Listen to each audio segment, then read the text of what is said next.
Good morning. It's actually Thursday morning, Christmas Eve, December 24th, 2020. And a day or two earlier, it's time for your morning walk with me, Sophfronia. It's absolutely glorious this morning. The temperatures are in the 50s, I think, even though we have all this snow out here. But tonight we're going to get a lot of rain and wind, and tomorrow's going to be pretty messy, and we'll probably have ice after that on Saturday. So I figured I should come out here and get while the getting's good. So I'm taking my walk this morning. Last night I was watching that FX A Christmas Carol. I mentioned this last year because it's really kind of spooky, but I'm fascinated by it nonetheless. I'm a fan of Guy Pearce, the actor who plays Scrooge. And the thing that I just makes me very curious about it, I'm always fascinated by a rewrite, a kind of an adaptation that brings something to the piece that I didn't see in it before, or that I'm seeing that the writer saw in it. And this is what I mean.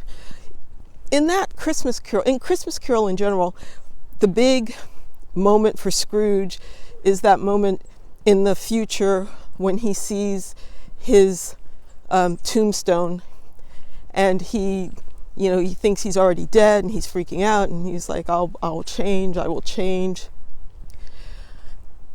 I hope, spoiler alert, okay?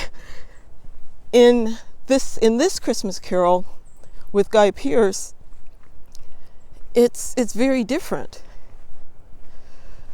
The emotion is not around his own death. And he even says, it's not about me, and I even deserve this. The emotion is around the loss of Tiny Tim. And what he wants is for the Cratchit family and for Tim to return.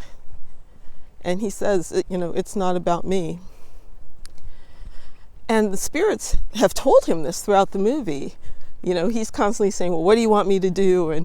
And do you want me to repent? And the spirits keep telling him, it's not about you.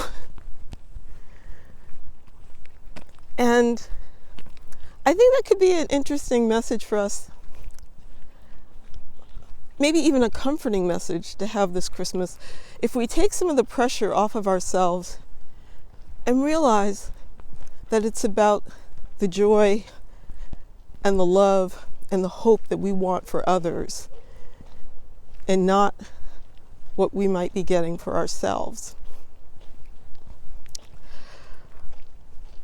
I think that we can think about that in terms of writing, writing for others instead of what we think we're going to get from it. I think we can think about it in terms of, hey, how are you? One of my neighbors. I think we can think about it in terms of what we want for our family. And that doesn't mean we don't take care of ourselves or ignore the things that we want.